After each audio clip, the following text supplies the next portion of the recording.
Sandy Hook, America reached a new low. 20 children were killed. The youngest, Noah Pozner, was just 6 years old. I spoke to his mother, Veronique. Tell me about Noah. Oh, he was vibrant, just a life force. And he was a twin. So I think arising out of that, I think, was a natural ability to connect, you know, and compromise. He was very good at compromising. Neither twin was dominant. And he was just a typical rambunctious little boy. How's his twin sister, Ariel, dealing with it all? It's definitely left a void. I don't think she's processed it fully. I mean, both my girls are still suffering, I think, from what I'm seeing are some symptoms of PTSD, just by virtue of having been in the school that day, what they heard, what they saw. And they have made certain associations. For instance, Sophia, who was in second grade, was working on a calendar when the shooting started. So she won't look or touch or talk about calendars. She's got this negative association with calendars. With Ariel, it's more, I see more in her like survivor's guilt a little bit, where she says, I wish he was in the bathroom next to me, you know, with the rest of my class hiding. And why did he have to be in a different class, and why was he out in the open? Did you meet the president when he came to Newtown after the shooting? Yes. And did you get the impression that he certainly gave all of us from afar that this not only shocked him to the core, and we described it as the worst day of his presidency, but that he was also really determined to do something about it?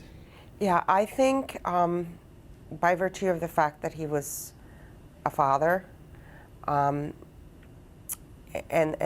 well, I think the youth of the victims in this case really has struck a chord nationally and internationally, just because it runs afoul of our most basic human instinct, which is to protect our young.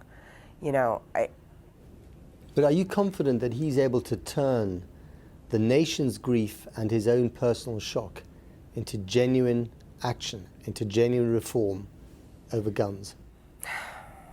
Well, in my moments of discouragement, I think of him almost as Sisyphus pushing the boulder up the mountain, you know, only to have it roll back down again, because the forces that he has to deal with are so tremendous. The lobbying power, the immunity that the gun industry enjoys in this country, they're really a force to contend with. Are you afraid that despite all the grief and the suffering, the death of your child, it certainly won't be forgotten ever, but might not lead to the kind of changes that people were talking about in the days afterwards, that this might become like Virginia Tech or Aurora or Columbine, another shocking milestone in the history of America, but ultimately one that doesn't really change the way things are?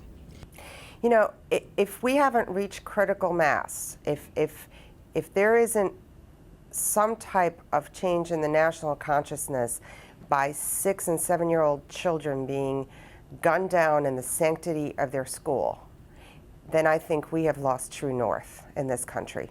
Our compass is broken, and our priorities are completely off kilter. I'm amazed that you can talk about all this with such composure. I'm not always composed. I cry every day. I'm just a private person.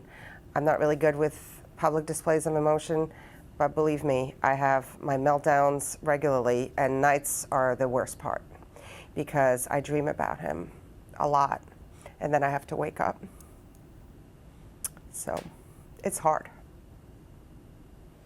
for sure, very hard.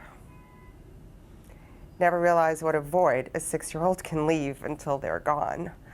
You know, he was like a one-man tornado. He was just a great little guy. I know we'll never forget him. And I know every family that was affected will never get past this.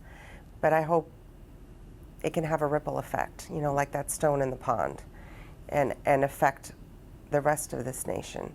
Veronique, thank you very much indeed. Thank you for having me. I appreciate it.